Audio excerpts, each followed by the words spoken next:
ఈరోజు గౌరవ పార్లమెంట్ సభ్యులు మిథున్ రెడ్డి గారిని ములాఖాత్లో కలవడం జరిగింది. నేను మాజీ పార్లమెంట్ సభ్యులు మాధవ్ గారు. మరి మిథున్ రెడ్డి గారు చాలా నిబ్బరంగా,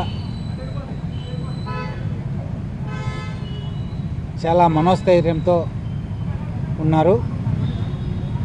తెలుగుదేశం పార్టీ కూటమి ప్రభుత్వం, చంద్రబాబు నాయుడు ఎన్ని ప్రెజర్స్ పెట్టినా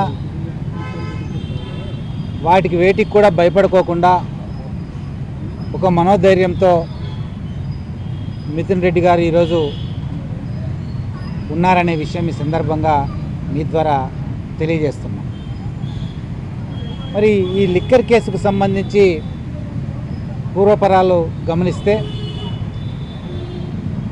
ఇందులో ఏమాత్రం ప్రైమా ఫేసి లేకపోయినా, ఎటువంటి సాక్ష్యాధారాలు లేకపోయినా కొన్ని అద్భుతమైనటువంటి కల్పనలు చేసి ఒక ఫిక్షీసియస్ ఎవిడెన్స్ క్రియేట్ చేస్తూ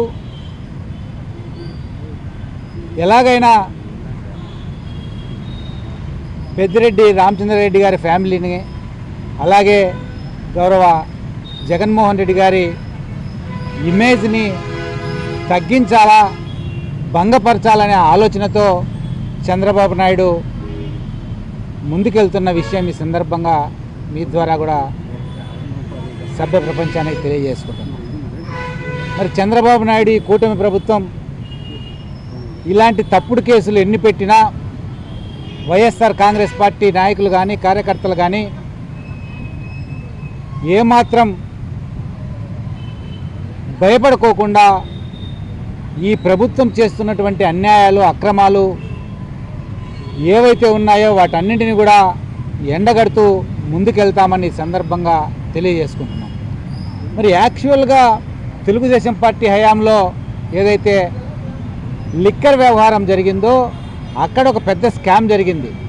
ఆ స్కామ్కి సంబంధించి గతంలో జగన్మోహన్ రెడ్డి గారి ప్రభుత్వంలో మరి చంద్రబాబు నాయుడు గారిపైన విచారణ జరిగితే మరి ఎలాగైనా నేను సచ్చీలుడని నిరూపించుకోవాలా, ఒక భ్రమని ప్రజలకు కలిగి చేయాలనే ఒక ఆలోచనతో చంద్రబాబు నాయుడు ప్రభుత్వం ఈరోజు మరి మిథున్ రెడ్డి గారి పైన